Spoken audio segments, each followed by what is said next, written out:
నుంచి మరి నన్ను పరిచయం చేసుకుంటాను. నా పేరు పీటర్. ఎక్కడ నా పేరు? నేను నల్గొండ జిల్లాలో మామిడాల అనేటువంటి గ్రామంలో నేను సేవ చేస్తున్నాను. మాది కూడా మీ జిల్లా. ఏ జిల్లా? మాది కూడా వరంగల్ జిల్లా. మన స్టేషన్ గన్పూర్ మండలం చాగల్ అనే గ్రామం మాది. మేము కూడా అక్కడ మరి మొట్టమొదటి ప్రభుత్వం అంగీకరించేవాళ్ళం. అంగీకరించిన కుటుంబంలో నేను జన్మించాను.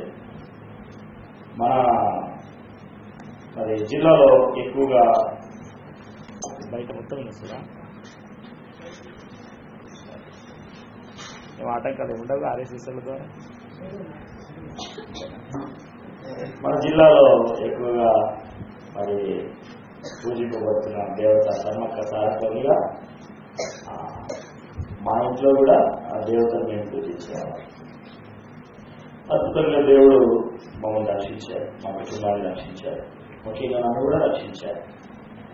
నేను మరి 1995 సంవత్సరం సెప్టెంబర్ 27వ తారీఖు రాత్రి ఇట్లాంటి మీటింగ్లో నేను రక్షణ తీర్మానం చేసుకున్నాను. ఆ తర్వాత 1995 సంవత్సరం డిసెంబర్ 24వ తారీఖున కాశీపేటలో బాప్తిసం తీసుకున్నాను. అప్పుడు నేను మరి ఇంటర్మీడియట్ చదువుతున్నాను. అట్లా డిగ్రీ చదువుతున్నప్పుడు ప్రభు నన్ను సేవకు ఇచ్చాడు. కాకతీయ యూనివర్సిటీలో నేను కాకతీయ డిగ్రీ కాలేజీలో డిగ్రీ ఫైనల్ ఇయర్ చదువుతున్నప్పుడు ప్రభు నన్ను సేవకు ఇచ్చాడు.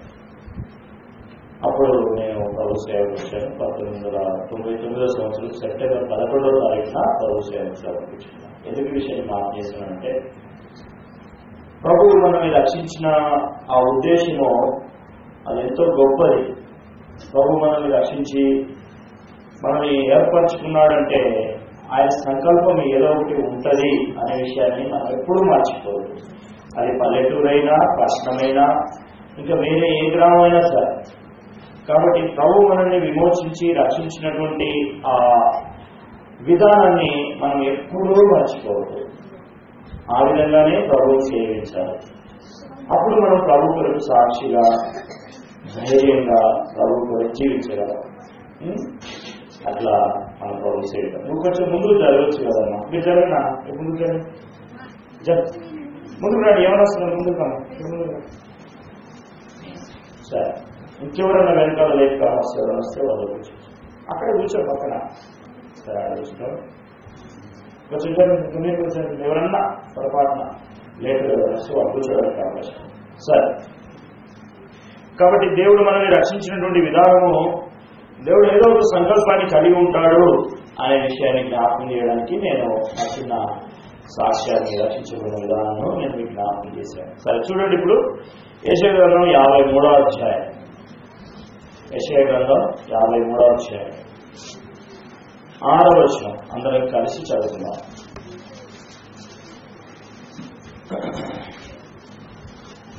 యెషయా గ్రంథం 53వ అధ్యాయం 6వ వచనం అందరం కలిసి చదవండి.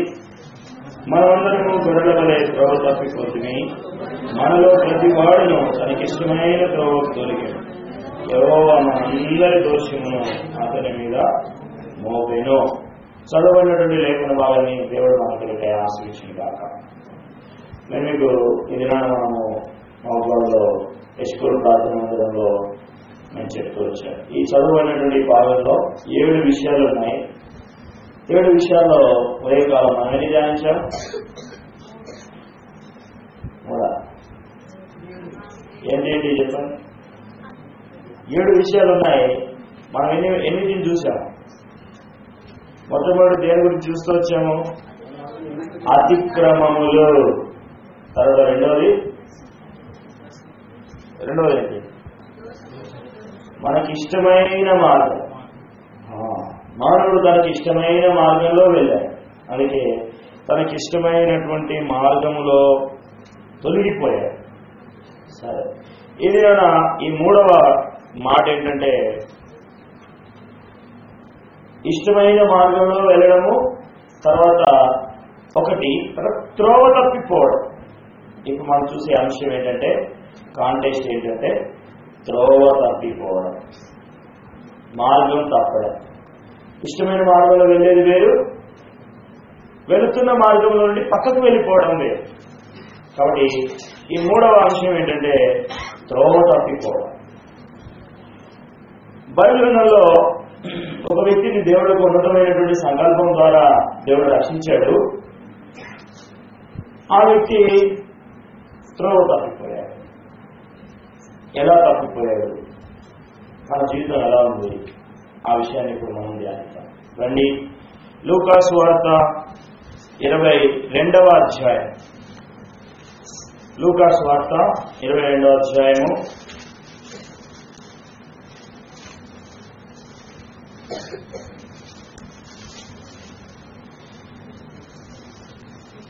39వ వచనం నుండి మరి 62వ వచనం వరకు మీరు ఇంటికి వెళ్ళిన తర్వాత చదవండి. అయితే మనం ఇప్పుడు ధ్యానించేటువంటి ఈ భాగం అంతా ఈ అధ్యాయంలోనే ఉంటుంది. ఇది పేతురు యొక్క జీవితము ఒక రాయబడింది. ఈ పేతురు యొక్క జీవితంలో పేతురు 7 అంతల విధానంలో త్రోవ తప్పిపోయాడు. ఈ 7 అంతల విషయంలో తప్పిపోయినటువంటి పేతురు జీవితాన్ని దేవుడు ఆ విధంగానే వదిలిపెట్టలేదు, తిరిగి మరలా ఆయన సమకూర్చాడు. కాబట్టి యేసుక్రీస్తు ప్రభువారు కల్వరి శిలువలో అంతగా తన ప్రాణాన్ని బలిగా అర్పించి గాయపరచబడి వేదన చెంది శిలువ మరణం పొందింది. ఎందుకంటే ఏ వ్యక్తి కూడా తప్పిపోవద్దు, త్రోవ తప్పిపోవద్దు, అది ఆయన సంకల్పం. పిల్లరా, ఈ సమయంలో మనము ఆ విధంగా దేవుని వాక్యాన్ని చదువుదాం. పేతురు త్రోవ తప్పిన 7 అంతల జీవితాన్ని మనం చూద్దాం. మొట్టమొదటిగా లూకా సువార్త 22వ అధ్యాయం 45, 46 వచనాలు ఎవరైనా చదవండి. లేచి తన శిష్యుల వద్దకు వచ్చి వారి దుఃఖం చేత నిద్రించుట చూచి, మీరెందుకు నిద్రించున్నారు? శోధనలో ప్రవేశించకుండునట్లు లేచి ప్రార్థన చేయుడని వారితో చెప్పాడు. చూడండి, ఇక్కడ ప్రభువైన యేసుక్రీస్తు వారు వారితో చొప్పున ప్రార్థన చేయడానికి వెళ్ళాడు. ఒలీవల కొండకు వెళ్ళాడు. అక్కడ వారికి మీరు ఇక్కడ ప్రార్థన చేయని చెప్పి కొంచెం దూరం వెళ్ళి ఆయన ప్రార్థన చేశారు. తిరిగి మళ్ళీ వచ్చేసరికి ఏమిటంటే అందరూ నిద్రపోతున్నారు.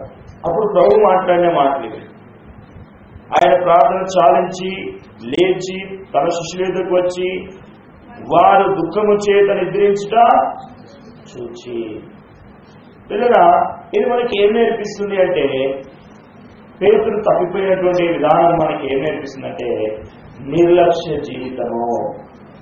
ఏంటండి? మొట్టమొదటిది నిర్లక్ష్యం.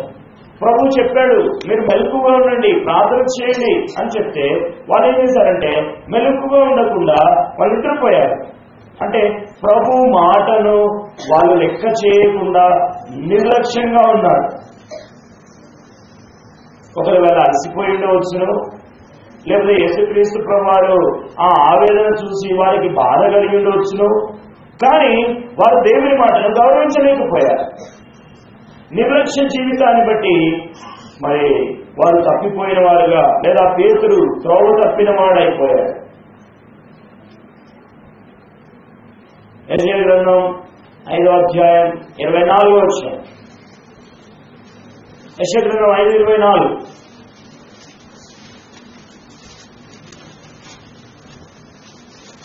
తీసిన వారు వెంటనే చదవండి.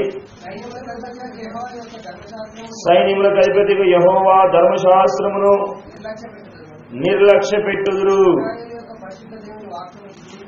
ఇశ్రాయేలు యొక్క పరిశుద్ధ దేవుని వాక్కును తృణీకరించుదురు. కాబట్టి అగ్ని జ్వాల కొయ్య కాలును కాల్చివేయనట్లు, ఎండిన గడ్డి మంటలో భస్మవునట్లు వారి వేరు కుళ్ళిపోవును, వారి పువ్వు ధూళి వలె పైకి ఎగిరిపోవును. నిర్లక్ష్య జీవితాన్ని కలిగినటువంటి వారు ఎలా ఉంటారని ఇక్కడ చెప్తున్నాడు. సైన్యములకు అధిపతిగా యెహోవా యొక్క ధర్మశాస్త్రమును నిర్లక్ష్య పెట్టుదురు. కాబట్టి నిర్లక్ష్య జీవితం మనలోనికి వచ్చినప్పుడు దేవుని వాక్యాన్ని వారు చదవలేరు, దేవుని మందిరానికి రాలేరు, దేవుని గురించిన పాటలు పాడలేరు, దేవుని గురించినటువంటి సంగీతాన్ని వారు వాయించలేరు. కాబట్టి నిర్లక్ష్యం. ఆదివారం నాడు కూడా దేవుని మందిరానికి రారు, ఏదో ఒక పని కల్పించుకుని వెళ్ళిపోతారు. సువార్తకు రారు, నిర్లక్ష్యం. ఏమో లేకపోవడంలే. అలాంటి మనసు కలిగి నిర్లక్ష్యం, దేవుని మాటను ధిక్కరించడం.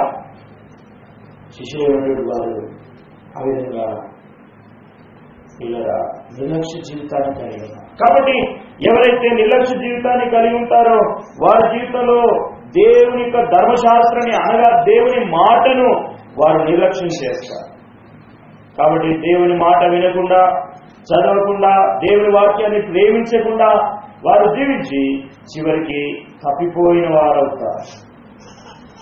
దేవుని ధర్మశాస్త్రం వినబడకుండా చెవిని మూసుకుని వారి యొక్క ప్రార్థన ఆయనకు మరి హేయం అని సామెతలలో 28వ అధ్యాయంలో 9వ వచనంలో రాయబడుతుంది.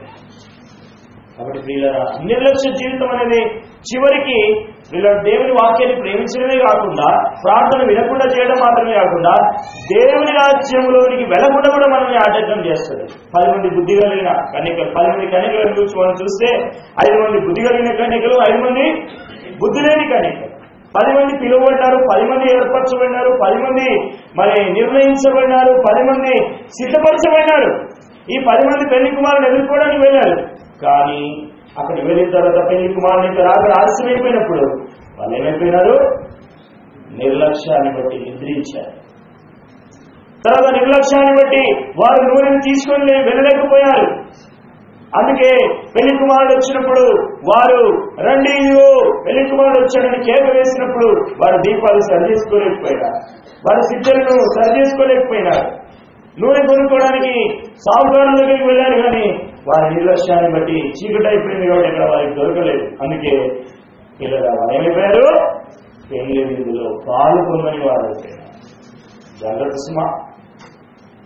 నిర్లక్ష్యం అనేది నీ జీవితాన్ని ప్రార్థన చేయకుండా చేస్తుంది, దేవుడిని ప్రేమించకుండా చేస్తుంది, నిన్ను ఆరాధింపకుండా చేస్తుంది, వాక్యం చదవకుండా చేస్తుంది, చివరికి నిన్ను తప్పిపోయేటట్లు చేస్తుంది, చివరికి దేవుని రాజ్యానికి వెళ్లకుండా నిన్ను చేస్తుంది. కాబట్టి నిర్లక్ష్యంగా ఉండదు. దేవుడు అంటే, దేవుని వాక్యం అంటే, దేవుని పని అంటే, దేవుని పరిచర్య అంటే, దేవుని ఇల్లు అంటే, ఆదివారం అంటే నిర్లక్ష్యం చేయదు. యేసుక్రీస్తు ప్రభువారు ఆయన గాయపరచబడినాడు, ఆయన శిలువలో ఎంతగానో నీ కొరకై వేదన చెందాడు, స్వరూపమైన సొగసైన కోల్పోయాడు. కారణం ఏంటి? ఎందుకు? నువ్వు నిర్లక్ష్యంగా ఉండడానికి కాదు, నువ్వు త్రోవ తప్పిపోవడానికి కాదు. కాబట్టి నిర్లక్ష్య జీవితం ద్వారా ఎంతో నష్టం ఉంది. కుటుంబంలో నష్టము, సమాజంలో నష్టము, సంఘములో నష్టం. దేన్ని బట్టి? నిర్లక్ష్యాన్ని బట్టి. కాబట్టి అలాంటి నిర్లక్ష్యాన్ని మనం ఎప్పుడు కూడా దానికి రానివ్వకూడదు. సరే, పేతురు జీవితంలో మరి ఒక సంగతిని మనం చూద్దాం. చూడండి, లూకా సువార్త తర్వాత ఇంకో విషయాన్ని కూడా మనం చూస్తే వెలుగు రాష్ట్ర పత్రికలో మరి రాయబడిన మాట కూడా జ్ఞాపకం చేద్దాం. 2వ అధ్యాయం 3వ వచనంలో, ఇంత గొప్ప రక్షణను నిర్లక్ష్యం చేసిన ఎలాగో తప్పించుకుంటావు. కాబట్టి రక్షణ నిర్లక్ష్యం చేస్తే కూడా నువ్వు తప్పించుకోలేదు, తప్పిపోతావు, చివరికి నిత్య నరకానికి వెళ్ళిపోతావు. కాబట్టి రక్షణను కూడా ఇప్పుడు నిర్లక్ష్యం చేయొద్దు, దేవుని మాటను నిర్లక్ష్యం చేయొద్దు, ప్రార్థన నిర్లక్ష్యం చేయొద్దు, దేవుని వాక్యాన్ని చదివేది నిర్లక్ష్యం చేయవద్దు. లూకా సువార్త చూడండి 22వ అధ్యాయం,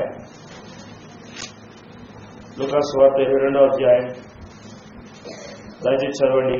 50వ వచనం, లూకా సువార్త 22:50.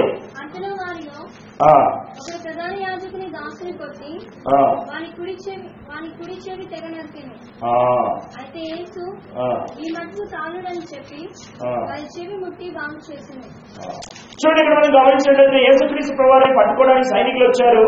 యేసుక్రీస్తు ప్రభువుని పట్టుకున్నారు. ఇప్పుడు శిలువ వేయడానికి, తీసుకొని వెళ్ళడానికి, నేరం మోపడానికి. అయితే అప్పుడు పేతురు ఏం చేశాడంటే, తన చేతిలో కత్తి ఉంది. ఏం చేశాడంట? ఆ కత్తి తీసుకొని వెళ్ళి వెంటనే ఆ మలుకు అనేటువంటి ఆ సైనికుని యొక్క ఆ చెవిని ఒకటేసారి టక్మని నరికేశాడు. చెవి మొత్తం కట్ అయిపోయింది. ఇలాంటి వార్త ఇది మనకి ఏం నేర్పిస్తుందంటే తొందరపాటు. ఏం జ్ఞాపకం చేయబడుతుంది? తొందరపాటు. కాబట్టి పేతురు తన తొందరపాటును బట్టి దారి తప్పిపోయాడు. అందుకే యెషయా గ్రంథంలో రాయబడిన మాట ఏంటంటే, మనమందరము గొర్రెల వలె త్రోవ తప్పిపోతుంది. కాబట్టి ప్రతివాడు త్రోవ తప్పిపోయేవాడుగా ఉన్నాడు. తొందరపాటు కలిగిన జీవితం. ప్రియమైన వారులారా, లూకా సువార్త 10వ అధ్యాయంలోకి వెళ్ళి చూసినట్లయితే 40-41వ వచనంలో అక్కడ ఒక సందర్భం రాయబడింది. ఇద్దరు అక్క చెల్లెలు ఉన్నారు, మంచి విశ్వాసులు వాళ్ళు. ఈ అక్క చెల్లెలు ఎంత ప్రేమనో యేసుప్రభు అంటే. అయితే యేసుప్రభు అక్కడికి వెళ్ళాడు, వాళ్ళ ఇంటికి వెళ్ళాడు. ఆ అక్క చెల్లెలు ఎవరు చెప్పండి? మరియా మార్త. మరియమ్మనేమో యేసుప్రభు పాదం దగ్గర దేవుని వాక్యం వింటా ఉంది.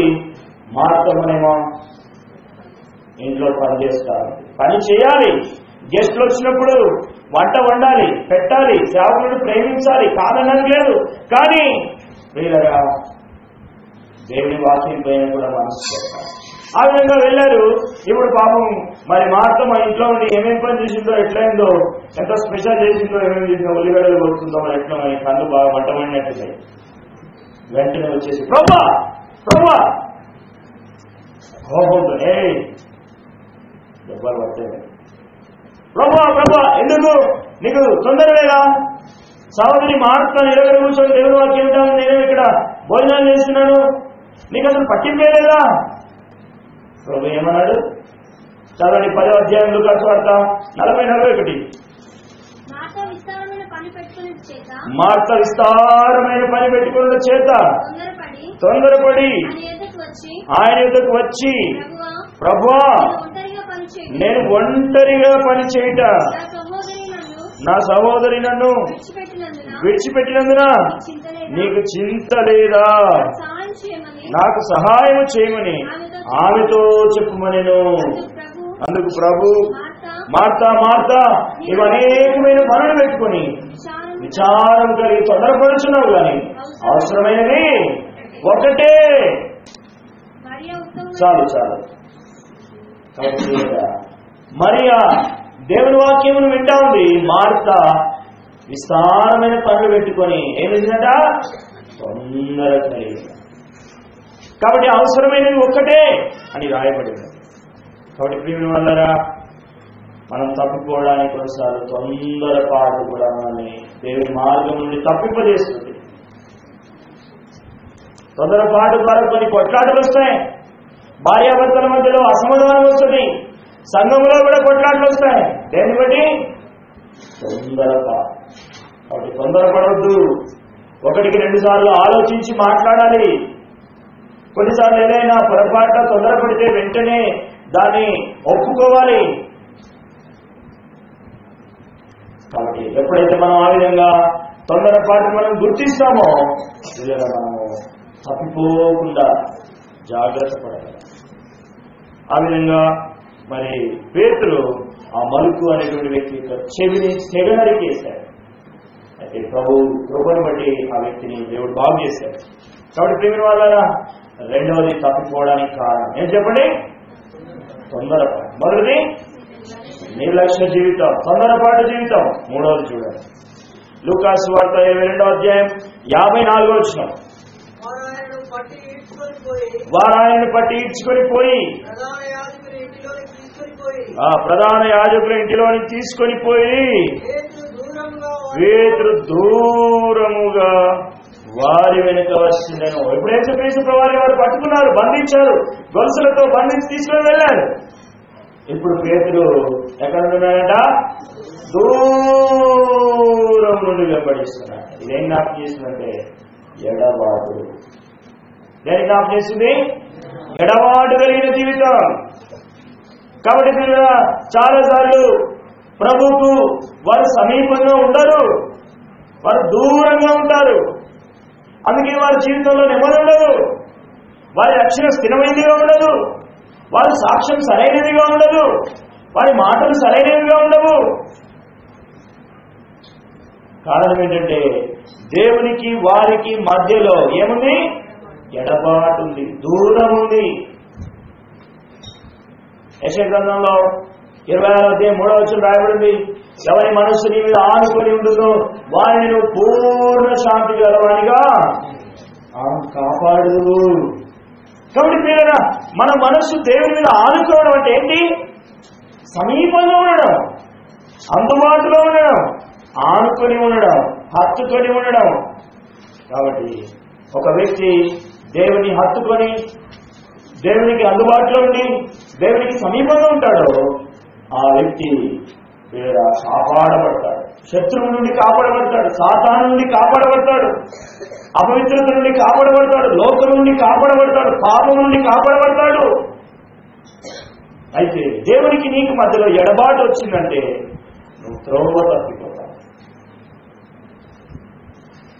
కాబట్టి నువ్వు దేవునికి సమీపంగా ఉన్నావా, లేకపోతే ఎడబాటు ఏదైనా దూరం చేస్తా ఉందా?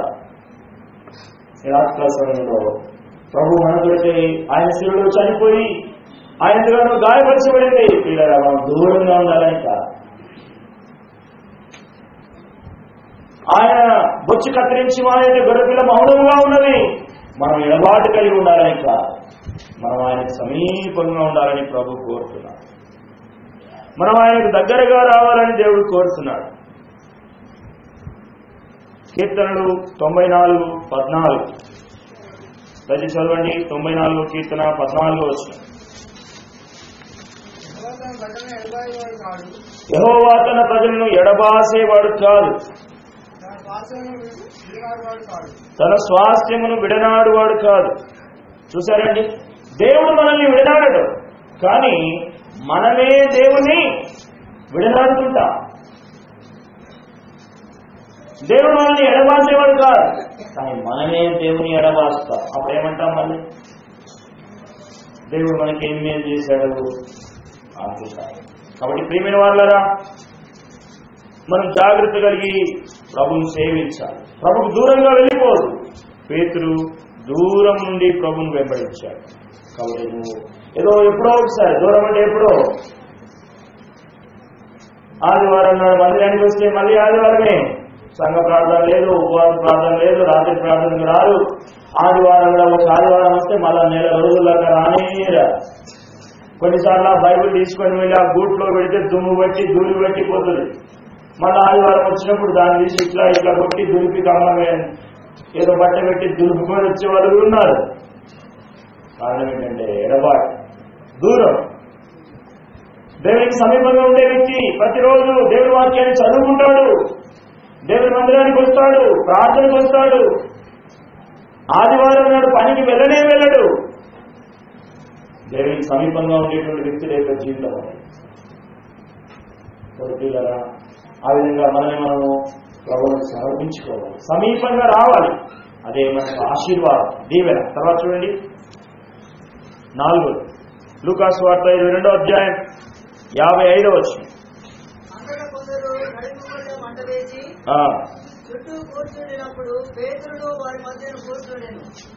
చూడండి, ఇక్కడ మనం గమనిస్తే చూడండి, కొందరు నడుముంగిట మంట వేసి చుట్టూ కూర్చున్నప్పుడు పేతురు వారి మధ్యలో కూర్చున్నాడంట.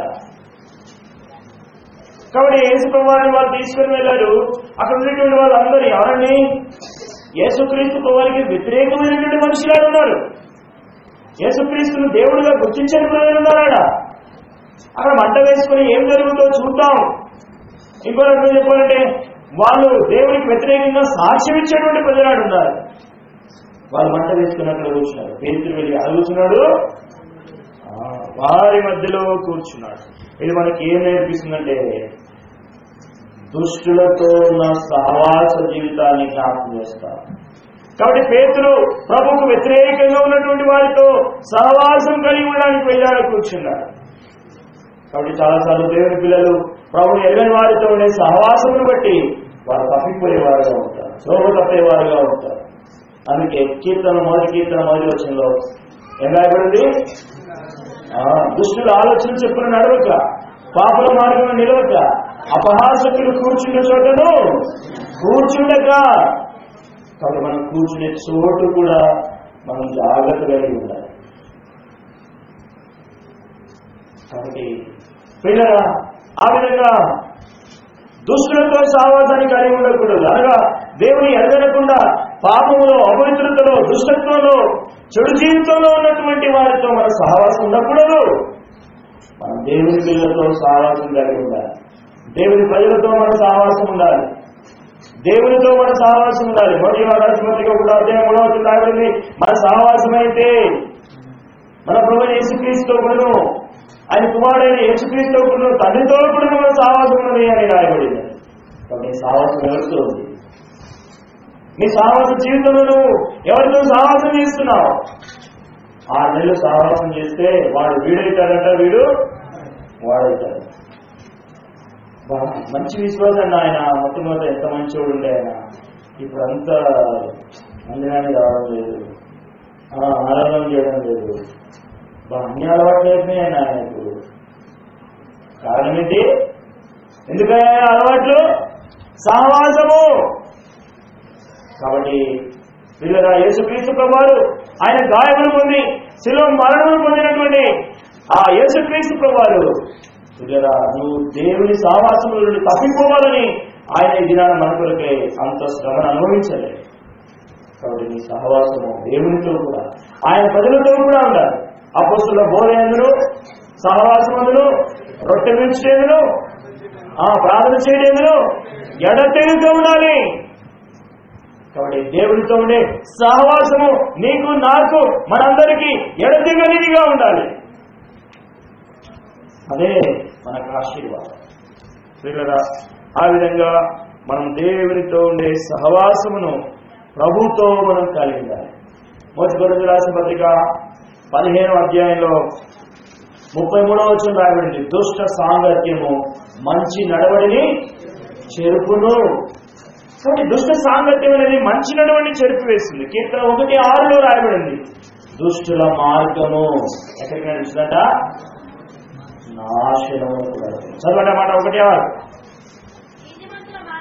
నీతిమంతుల మార్గము యెహోవాకు తెలియను, దుష్టుల మార్గము నాశనమును తీసుకుపోదు. కాబట్టి పిల్లల, మన సహవాసం, మనం కూర్చునే చోటు దేవుని ప్రజలతో మనం ఉండాలి. ఒకరు మనం వేరే వారితో ఉండే సహవాసము అది మన అవసరత, లేకపోతే మనము దేవునికి మహిమార్థంగా ఉండేటట్లుగా ఉండాలి.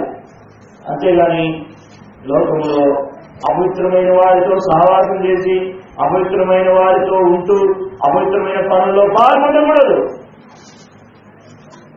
పనికి వెళ్ళిన దగ్గర అందరూ పనిపోయిన కాడ అందరూ కళ్ళు తాగటలే ఉంటారు. ఒక్కడివే కళ్ళు తాగలేదు. అప్పుడు ఏం చేస్తారు? ఏం కదక్క, కాదు ఒకటే క్లాస్, ఏం కదన్నా, ఏం సార్ అంటారు. అదేం చేస్తారు? ఎప్పటి లేదా నేను ఇంతమంది తాగిన ఒక్కదానే తాగకపోతే మాకే బాధ అనిపిస్తుంది. అవునా, నీకు బాధ అనిపిస్తుంది తాగలేదు.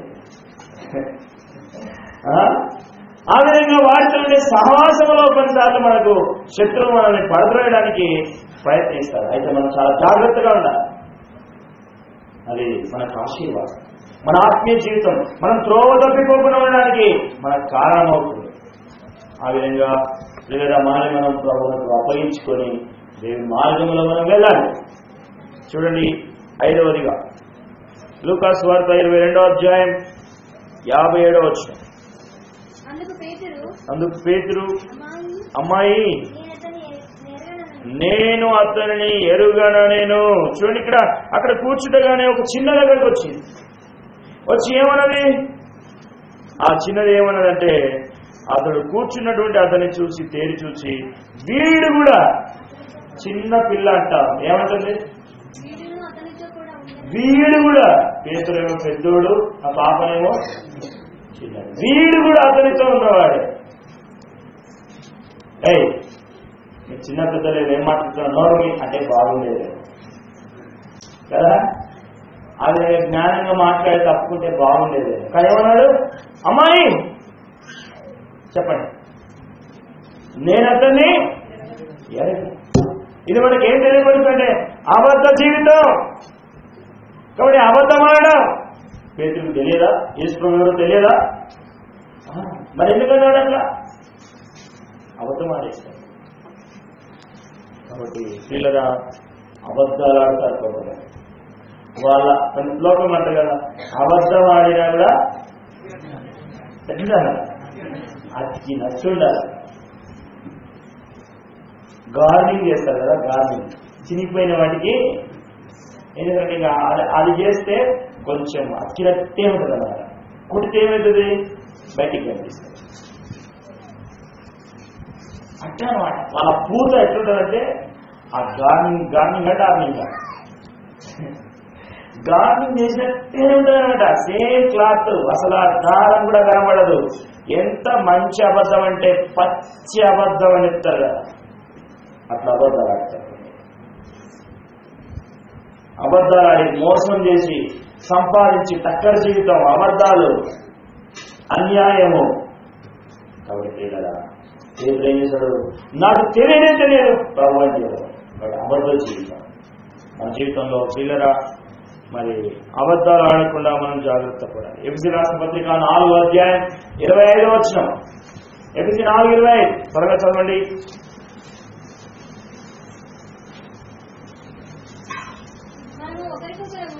మనము ఒకరికి ఒకరము ఒకరికొకరు అవయములమై ఉన్నామంట. కనుక మీరు అబద్ధమాడటం మాని ప్రతి వాడును తన పొరుగు వాడితో సత్యమే మాట్లాడవలెను. కాబట్టి అబద్ధం ఆడకూడదు, తన పొరుగు వారితో సత్యం మాట్లాడాలి. కొన్నిసార్లు వేరే వాళ్ళు ప్రభువుని అంగీకరించిన వాళ్ళు కూడా మనల్ని గురించి సాక్ష్యం ఇవ్వాలి. ఏమైనా సాక్ష్యం ఇవ్వాలంటే వాళ్ళు దేవుని పిల్లలండి, వాళ్ళు అసలు అబద్ధం ఆడనే ఆడాలి. దురదృష్టకరమైన విషయం ఏంటంటే కొంతమంది వాటి గురించి సాక్ష్యం మనం వింటాం, వాళ్ళు ప్రభువు నమ్ముకున్నారు కానీ అబ్బా ఎన్ని అబద్ధాలు ఆడతారో. పిల్లలు ఆ విధంగా మనం ఉన్నట్లయితే మనం కూడా త్రోవ తప్పిపోయిన వారం. కాబట్టి మనం ఎంతో జాగ్రత్త కలిగి జీవించాలి. సామెతల గ్రంథం 12:22 కూడా చూడండి. 12:22 త్వరగా. అబద్ధమాడు పెదవులు యెహోవాకు హేయములు చాలు. కాబట్టి నువ్వు అబద్ధం అన్నట్లయితే దేవుడు నేను హేయమైన వాడిగా చూస్తాడు. తర్వాత 1 యోహాను 1:6 మనం ఆయన వెలుగులో ఉన్న ప్రకారం మనం వెలుగులో నడిచినేలా అన్యోన్య సాహసంలో లేని వారమై ఉంటాం. ఒకవేళ మనం చీకటిలో నడిచినేలా మనం అబద్ధమాడుచు సత్యమును జరిగింపదును. కాబట్టి మేము కూడా దేవుడి పిల్లలేనండి, మేము ప్రభువు నమ్ముకున్నాం. ప్రేజలాడక్క, ప్రేజలాడన్నా, ఎంత మంచి ప్రేజలాడో, కానీ నోరు తెలిస్తే అబద్ధమే. నోరు తెలిస్తే అబద్ధమే, తెల్లారితే అబద్ధమే, పండుకుంటే అబద్ధమే. కాబట్టి అబద్ధి. కానీ నడిచేది ఎక్కడ? వెలుగులో. బయటికి ఏమో యేసు ప్రభు, లోపలేమో చీకటి ప్రభు సైత. ఆ మార్గంలో నడవడం ద్వారా వాళ్ళు ఏమైపోతారు? స్లోగా తెలియకుండానే వారు త్రోవ తప్పిన మార్గంలో వారు జీవిస్తారు. వారు చివరికి భయంకరమైన నష్టాన్ని పొందుతారు.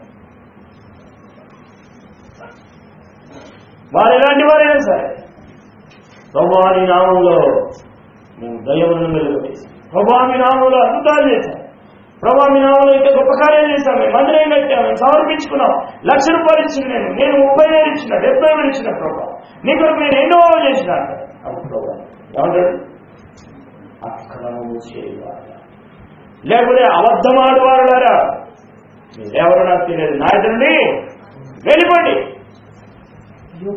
నేనెవరు నీకు తెలియదా? నా మీద పీట ఏం తెలియదా నీకు? ఎవరో నాకు తెలియదు, వెళ్ళిపోవాలి.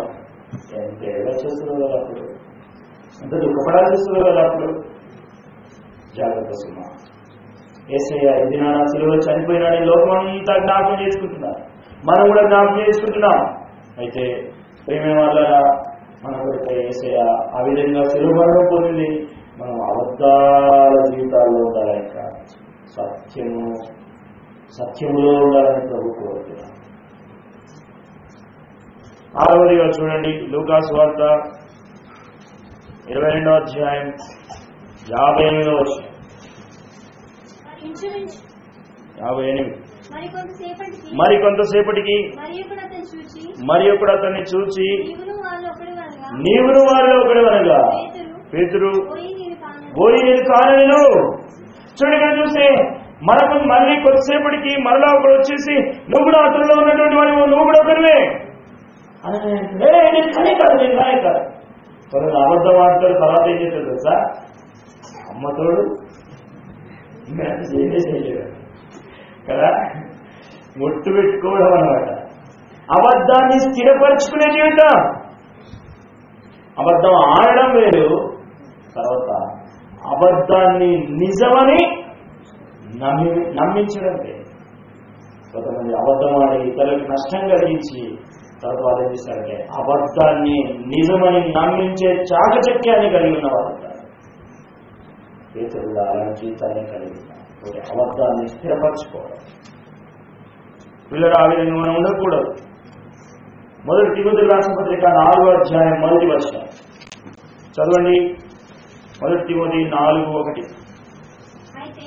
అయితే కడవరి దినములలో కొందరి అబద్ధికుల వేషధారణ వలన మోసపరుచు ఆత్మయందును దయ్యముల బోధయందును లక్ష్యముంచి విశ్వాస భ్రష్టులని ఆత్మ తేటగా చెప్పుచున్నాడు. అబద్ధికుల వేషధారణ, మోసపరుచు ఆత్మ ఇదేం చేస్తుందంటే మనల్ని స్థిరపరుస్తుంది, మనల్ని దేవుని మార్గాన్ని తప్పిపోయేటట్టు చేస్తాయి.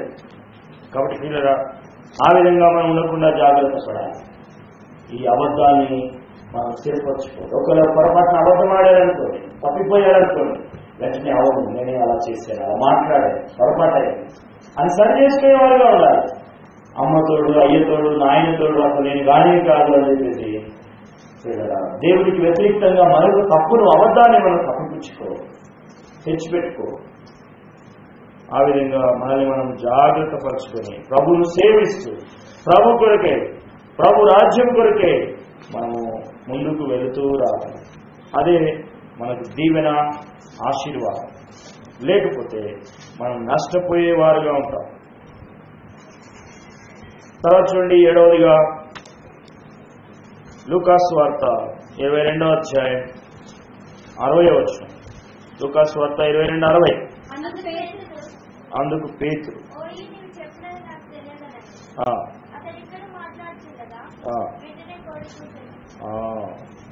చూడండి వెంటనే కోడి కూశాడు. కాబట్టి పేతురు తప్పిపోయిన జీవితాన్ని కలిగిన పూర్తిగా అబద్ధమాడాడు, అబద్ధాన్ని స్థిరపరచుకున్నాడు.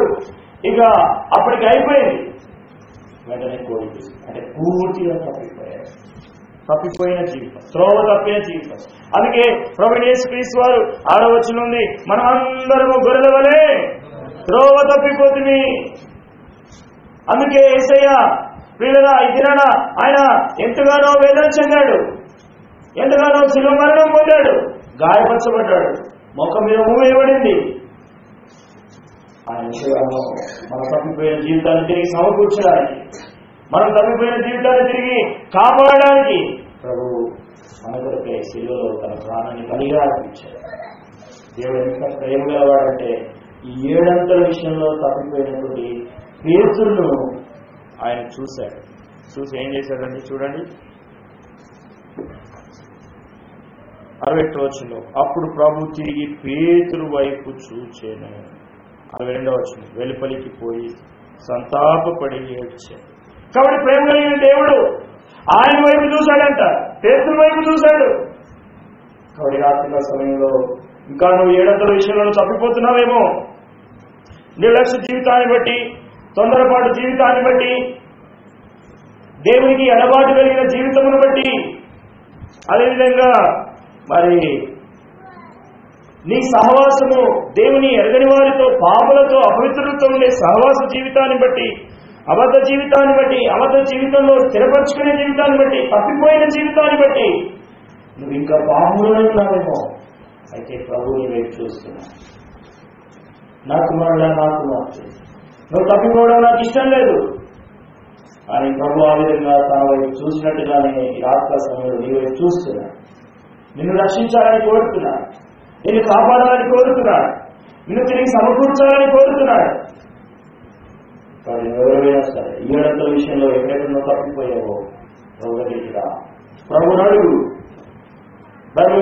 స్వార్థ 15వ అధ్యాయంలో ఒక కాపరికి 100 గొర్రెలు ఉన్నాయి. ఆయన వాటిని తీసుకొని అడవిలోకి వెళ్ళాడు. ఉదయకాలం అంతా వాటిని మేపాడు. సాయంకాలం ఇంటికి వచ్చేసరికి ఆ గొర్రెలు లెక్కించినప్పుడు ఒక గొర్రె తప్పిపోయింది. ఆ ప్రేమని ఆ కాపరి 99 గొర్రెలు విడిచి వెళ్ళి ఒక గొర్రె కొరకై వెతికి ఆ గొర్రెని వెతికి పట్టుకున్నాడు. అది దొరుకుగా ఎంతో సంతోషించాడు. అందుకే బైబిల్లో రాయబడింది 99 నీతిమంతుల కంటే ఒక పాప విషయమై కలుగు పరలోకంలో కలుగు సంతోషము అది ఎంతో గొప్పది. కాబట్టి ప్రేమ సహోదరి, నువ్వు తప్పిపోయావేమో దేవుని మందులో లేకుండా, దేవుని ప్రజలతో ఉండే సావాసాల్లో నువ్వు ఆ మందులో ఉండేటువంటి గుంపులో ఉన్న నీవు తప్పిపోయి తిరుగుతున్నావేమో, అనగా దేవునికి రాలేకుండా ఉన్నావేమో, రక్షణ లేకుండా ఉన్నావేమో, మార్గం లేకుండా ఉన్నావేమో, ప్రభుకి నీ హృదయం ఎక్కువగా ఉన్నావేమో. రాత్రి సమయంలో ప్రభుత్వం మాట్లాడుతున్నాడు. ప్రభుని వైపు చూస్తున్నాడు. లోపల ప్రజల వైపు ఆయన దినమంతా చేతులు చాచి వారిని పిలుస్తున్నాడు. వారి వైపు చూస్తున్నాడు. ఇంకా నువ్వు రక్షణ పొందకుండా, నీ జీవితాన్ని మార్చుకోకుండా, ఇంకా నీ అలవాట్లు మార్చుకోకుండా, ఏదో ఒక చిన్న అలవాటు ఇంకా నువ్వు కలిగి ఉన్నావు. ప్రభు నిరాత్మకం నేను మార్చాలని ఆశపడుతున్నాను. ప్రభు నేను పాపి, నన్ను క్షమించండి, నా హృదయంలోనికి రండి, నా జీవితాన్ని మార్చండి. పెరుమాటలో ప్రార్థిస్తే ప్రభుని సహాయం చేస్తారు, నీ జీవితాన్ని మార్చివేస్తారు.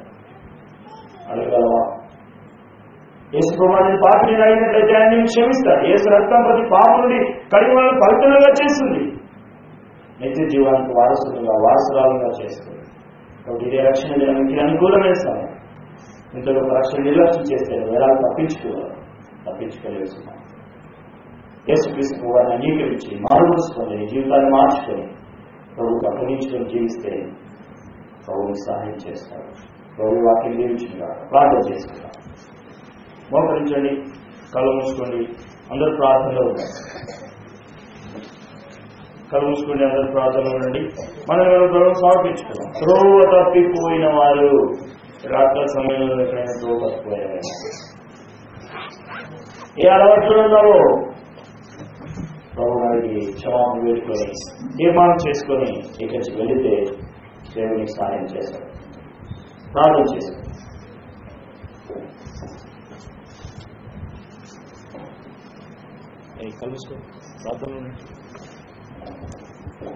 ఇంకా ఎవరైనా ఇక్కడ కూర్చున్నటువంటి వాళ్ళు రక్షణ లేకుండా ఉన్నారేమో, మానవస్ లేకుండా ఉన్నారేమో, నీ జీవితంలో ప్రభుని అంగీకరించకుండా ఉన్నారేమో. ఇప్పుడే ప్రభుని పాపి నాకు క్షమించని ప్రభు అడుగులు ప్రభుని సహాయం చేస్తారు.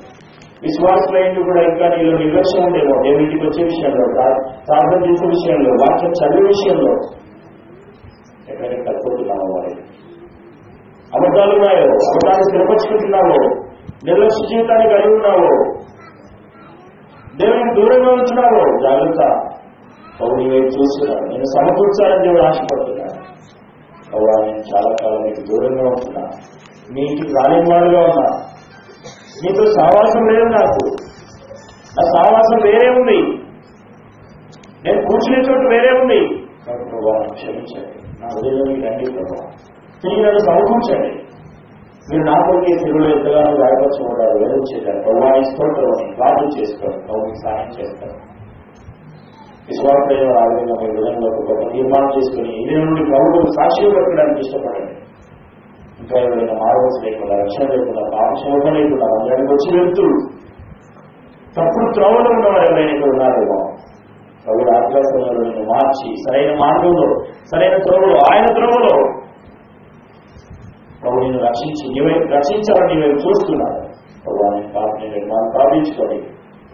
అలా ఎవరైనా ప్రార్థించినట్లయితే మీ చేయి పైకి కూర్చొని మేము ఇక్కడ ప్రార్థన చేస్తాం. ఎవరైనా ఉన్నారా? ఇంతకు మునిపే రక్షణ పొంది, ఇంతకు మునిపే ప్రభుత్వం అంగీకరించి ఉన్నట్లయితే నువ్వు చేయొద్దు. బాధ్యత తీసుకున్నప్పుడు చేయొద్దు. తీర్మానం చేసుకో, ప్రభావ నా విషయంలో తప్పైన నన్ను సమకూర్చాను. అది ఇక్కడ నువ్వు దాచిపెట్టేవాడు మధ్యలో వాటిని ఒప్పుకొని విడిచిపెట్టేవాడు కనికరం పొందిన దేవుడు వాక్యం. నూతనంగా ఎప్పుడు ఎవరైనా రక్షణ తీర్మానం చేసుకున్నట్లయితే మీ చేయి పనిచేస్తారు. ఎవరైనా ఉన్నారా? ప్రార్థన చేద్దాం.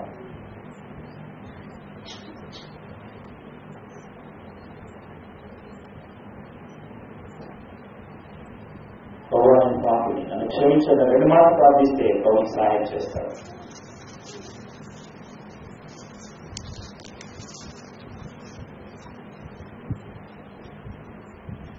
నమోదు చేసుకున్నది. ప్రేమ కలిగిన తండ్రి మీకు వందనాలు, స్తోత్రాలు. దాసు నిలబెట్టుకు అందించలేని మనం చెల్లిస్తున్నాం. యెషయా గ్రంథంలో 53వ అధ్యాయం 6వ వచనం మొదటి భాగాన్ని ధ్యానించుకోవడానికి సహాయపడిన అందరూ త్రోవ తప్పిపోతుంది అన్నారు. నిజమే ప్రభువా, మేము ఎన్నోసార్లు త్రోవ తప్పి తెలియనివాడు. ఆ గొర్రెవలే గుంపులు విడిచి ప్రభావ వెళ్ళిపోయినటువంటి వాడు. అయినా ప్రభావం ప్రేమిస్తుంది. పేతురు జీవితానికి జ్ఞాపకం చేసి వచ్చారు. 7 విషయంలో ఆయన తప్పిపోయాడు. అయినా ఆయన వైపు మీరు చూశారు. మీ ప్రేమ వెళ్ళి చూపు ద్వారా ప్రభావం ఆయన వైపు చూశారు. ఆయనతో పశ్చాత్తపడి సమకూర్చుకున్నాడు. మేము కూడా ఆ విధంగానే ఉండాలని కోరుకూర్చుని కొన్నాను. నిర్లక్ష్య జీవితం, ప్రభావ ఎడబాటు, ప్రభావ అబద్ధము స్థిరమర్చుకోవడం, ఎడబాటు, మీతో సావాసం లేకుండా తప్పిపోయిన జీవితం కలిగి ఎవరిని జీవిస్తున్నారో ప్రభావాన్ని దర్శించారు. వారి హృదయాలను మార్చడం, ఏంటో మీ సాక్షిదానికి నీకు జ్ఞాపకం చేసుకోవడం. తండ్రి ఈ విధంగా మీ వాక్యంలో మాటలు తెలిసింది హృదయాల్లో తీర్మానం తీసుకున్నారు. అందులో మీరు బలపరచండి. ఇక్కడ సంఘంలో జ్ఞాపకం చేసుకోండి. వారి కుటుంబాలు ప్రభావం ఇక్కడ 21 కుటుంబాల వారి పేరు రాసిచ్చారు. వీళ్ళని దీవించండి. పేరు వచ్చిన కుటుంబాలను మీరు ఆశించి దీవించండి. భారత వయసున సహోదరుల కొరకు ప్రార్థిస్తున్నాం. వీళ్ళని మీరు దీవించి ఆశించమని ప్రార్థిస్తున్నారు. విషయాలను కుటుంబం కొరకు యాగోబన సోదరు మలాగన సోదరు మత్తైన కుటుంబం కొరకే ప్రార్థిస్తున్నాం. వీళ్ళందరినీ దీవించండి. విశ్వాస కుటుంబం వీళ్ళందరినీ పేరు వచ్చిన మీరే ఆశించి దీవించండి. 500 కుటుంబంలోకి ఎవరికి రక్షణ లేకుండా వారందరికీ రక్షణ దయచేయండి. సేవా పరిచయం దీవించండి. వచ్చినటువంటి వీళ్ళందరూ పేరు ఆశించి దీవించమని ప్రార్థిస్తున్నాం. పర్వకు ఉన్న తల్లి సాయంకాలం కొన్ని మాటలు స్వార్థ చేయబడింది. మీరు నీకు ఫలితం చేయడం చేసిన సహాయం మేలు కారణం ఆచరిస్తూ మీరు రోగాలకు అప్పగించుకుంటూ కృతజ్ఞతలు అర్పిస్తుంది. సంఘపక్షంగా మీ ఆశీర్వాదం దీవెనలు కోరి యేసు ప్రభువు నామములో ప్రార్థించి సమర్పించి వేడుకుంటున్నాము తండ్రి. ఆమేన్. ఏమైనా చెప్తారా సహోదరులు? ఇక్కడ ఉండే సహోదరులు ఎవరైనా